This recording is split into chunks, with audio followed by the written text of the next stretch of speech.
not a licensed physician and not giving medical advice.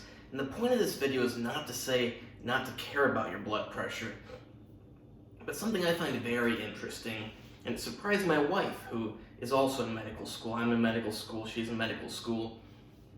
And one day I told her about some people I know and what their blood pressure is. And she goes, "What? That's like you need to be in a hospital." And I said, "Well, actually, that's their everyday blood pressure." One person's blood pressure was often over like 200 to 200, 210, 220, over like 140. I don't remember exactly, but somewhere around there, maybe 130. But the point is, it was like 240 over something in the mid ones on the lower end. I remember the other person's, it was about 180 over 120. That's still pretty high. That's still high enough that you're taught that you need to immediately go to a hospital. And I'm not saying you shouldn't, but it's interesting and good to know that this is actually very common. Well, maybe not very common, but it's much more common than most medical people realize. And that's not to say that it's not dangerous. That is to say that you probably don't need to rush to a hospital, although that's not medical advice. Like, I personally would not rush to a hospital. I would treat myself, but that's me. Considering how many people, I've even seen young people, several young people with blood pressure 180, 190 over 110, 120. I mean, they can handle it better than the older people, but still, that's crazy for a young person. But it goes to show you that things are not as you're taught in medical school. They're not as many people who work in hospitals believe. They have a very distorted view of things because they only see people in hospitals, people that are dying, people calling ambulance. They don't tend to measure blood pressure of all the seemingly healthy people around them. I do. I've seen young, healthy people who you would never think have high blood pressure like this, who themselves don't think they have high blood pressure. They go, "I feel great, what do you mean? Like, it can't be bad." It's like, well, yeah, you're gonna kill yourself if you keep this up even for a few months. I mean, in a few months you're gonna wreck your kidneys. I don't know if you'll have kidney failure in a few months, but you'll have severe kidney damage that's probably gonna be permanent. You do that for a few more months, you might be in kidney failure. You're gonna get some serious heart problems around that time. You can't keep that up very long. But considering how many people I've seen with such high blood pressure, it doesn't seem like it's gonna immediately kill you, although I would immediately treat it. Now, of course, depending on the cause of the high blood pressure, you treat it differently. If it's fluid retention, who knows, maybe you're a sportsman who's using certain supplements that make you retain a lot of fluid. Well, taking a beta blocker is not going to be the best course of action. In fact, it might even be a bad idea, because if you already have a bunch of fluid overloading your heart, and now you get your heart to pump less, might not be the best thing. If you have a lot of fluid, you want to get rid of the fluid. Diuretics is a better idea. I personally, if I take diuretics, I like to keep my potassium balance normal. So if I'm going to take spironolactone for some reason, I'm going to take hydroxychlorothiazide with it, because spironolactone is potassium sparing, whereas hydroxychlorothiazide, you're going to piss out more potassium. I thought, that's probably going to keep the level pretty much normal. Looked at medical studies in the past. What do you know? Keeps the level pretty much normal.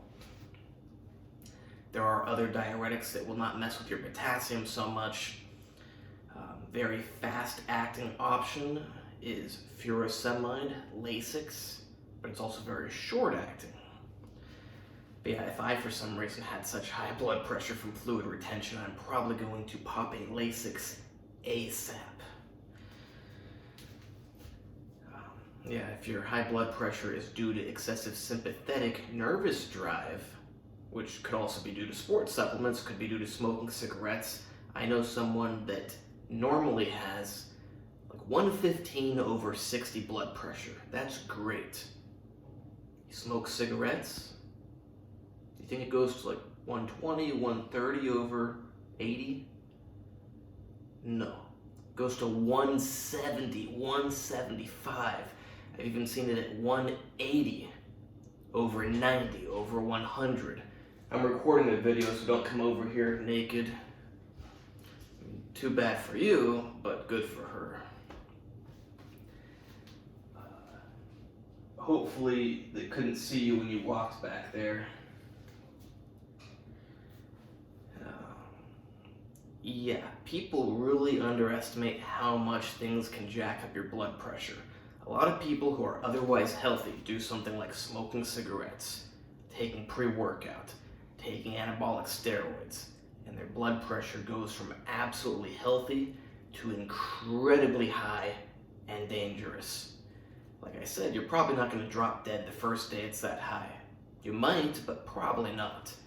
But what you are going to do is, within a few months, permanently damage your kidneys.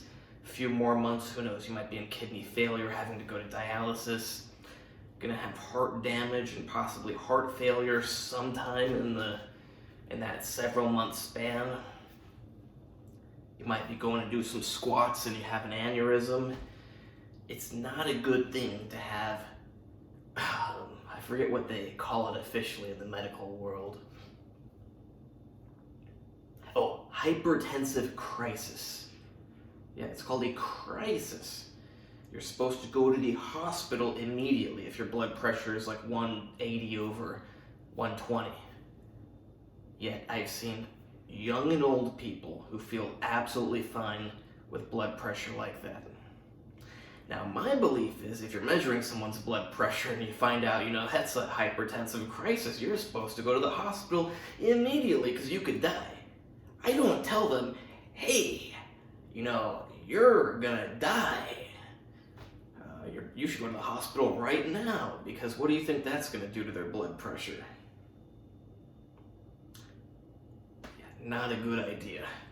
Better idea is to ensure that they get blood pressure medications into them ASAP, and then you tell them, well, it's a good thing you got these medications in you, because actually, that's cause for going to the hospital right away, because it's considered that you could drop dead after they get the stuff in them to lower it, especially if it's beta blockers, because then their stress won't jack up their blood pressure through the adrenaline release.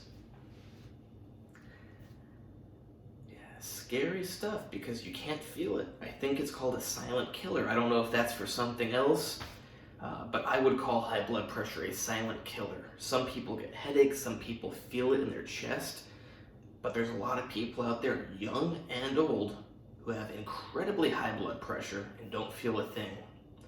And I have mentioned many other times that high blood pressure will damage your blood vessels and lead to atherosclerosis. But when it's this high, you don't even have to worry about atherosclerosis because you'll be dead before that matters. Your kidneys will fail you and you will either have to do dialysis or die before you ever have to worry about atherosclerosis. I mean, you might be dead within the year. So you don't really have to worry about 20 years down the line getting heart disease. Yeah, not a good thing. I think everybody should have a at-home blood pressure, I'm about to say machine. I use the stethoscope with a cuff. Sphingomanometer is what they call the one I use, actually, stethoscope. And the cuff, because I found that when I used an electronic one, my reading was always like I think it was about 20 points. So, yeah, about 20 points above what I actually was. So I bought an electric one years ago, and I'm like, well, I have high blood pressure. It really freaked me out. It was telling like 135, 140/85, 90. And I I didn't understand, like, what gives me the high blood pressure? I bought a manual one, did it, like 110 over 55, 115 over 60. Great. So yeah, I don't like electric ones, but it's better than nothing. Maybe I got a bad one. I don't trust them. Actually, somewhat recently, I was in a medical facility with very high blood pressure. I mean, not as high as I was just describing. Had what I call very high is like 140 over 90. 180 over 110. That's really high. Yeah, so I had, 140 over 90, what I consider very high. And I was at a medical facility, and they blew my mind. Like, they didn't even measure my blood pressure. They put the machine on it. You notice I say they didn't measure my blood pressure because I don't count that machine. They put a machine on it. It says like 110 over 55, which I know I just said is my normal blood pressure. But that day I did not have normal blood pressure. I measured it several times, including like 30 minutes before I went. Maybe it changed, but it's like before I went, it was 140 over 90. After I went, it's 140 over 90, but they claim because their machine did some beep boop bop that it's 110 over 55. I just don't know what it feels like to have high blood pressure. I don't know how to take my own blood pressure. I haven't done it 1,000 or 2,000 times, 3,000 times. Yeah, must have been absolutely normal. 140 over 90 is not like a cause for major concern, but it's high. And it's just incredibly irresponsible for a medical facility to use a machine that gives you the wrong blood pressure. Because, to be off by 30 points is a big deal. Like in my case, it didn't really matter. I was okay. But you do that for someone who's not okay. Who knows? Maybe you'll be off by 50 points. I don't know. But those machines are incredibly inaccurate in my experience and incredibly irresponsible for any medical professional to use one of them because you're putting someone's life at risk because you are too lazy to do it manually. Now, I know a lot of them would probably go, but the machine's more accurate than if you do it yourself. It's a machine. It sends it listens for the noise, and it knows exactly when it can hear it, when it can't hear it, blah, blah, blah. Way better than you can. Bottom line is, the machines don't work well.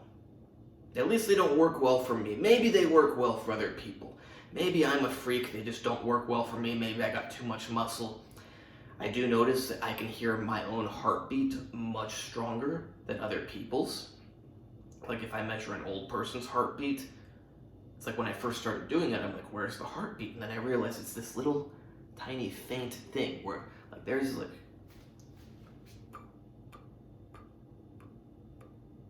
mine's like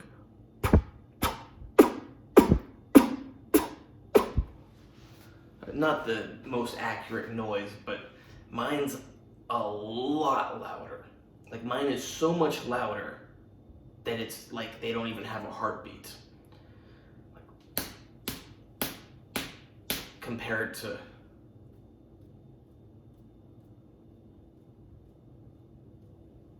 I don't know how much you hear it through that microphone, but it's a big difference. So who knows? Maybe the machines work on other people. They don't work for me.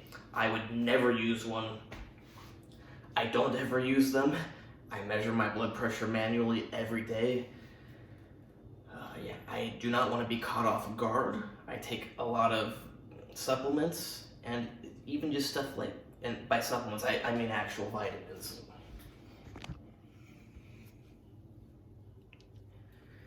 And I use other supplements.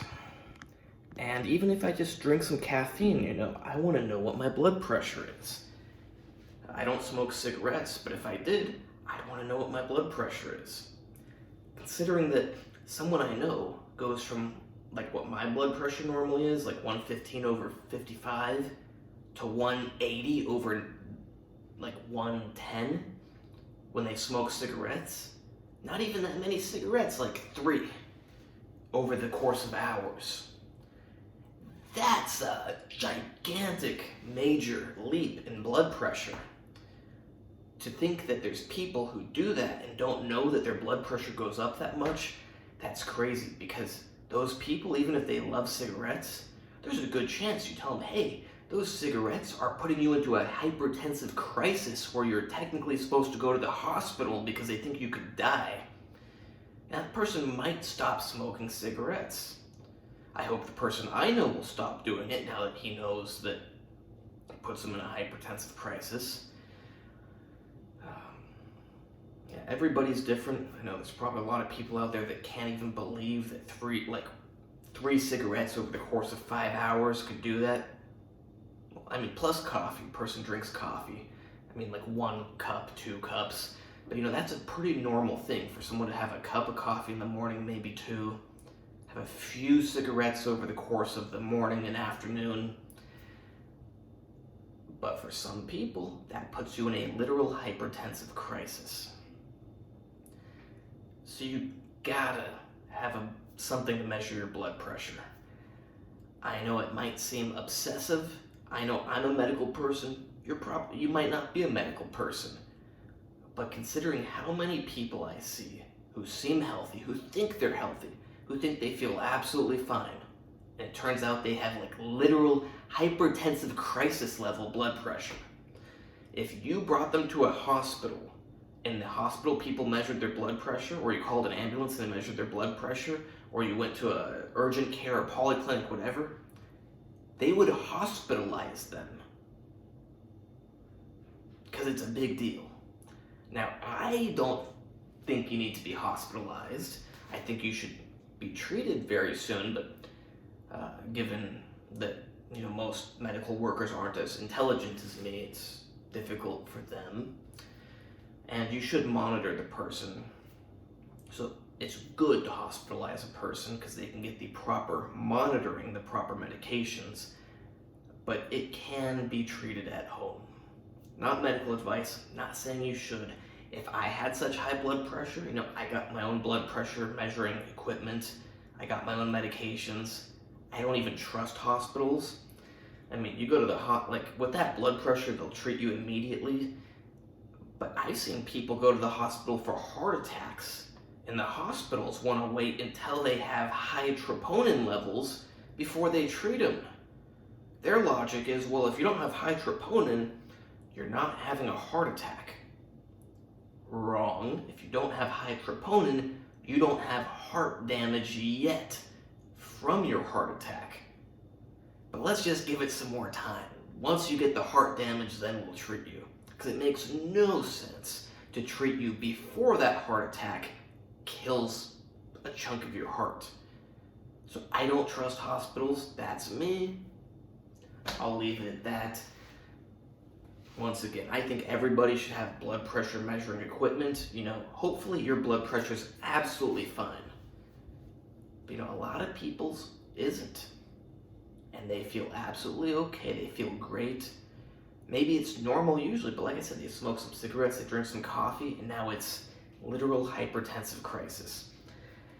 And this might actually be because of something that went around for the last few years, which increases your angiotensin II, which increases your blood pressure a lot. So it's very possible that in the last few years, a lot of people's blood pressure has gotten jacked up. Ending it there. Hope you liked this video. Please like, subscribe, and comment. Check out my other videos. Not medical advice, but it could save your life, could save your loved ones' lives, could save your friends' lives.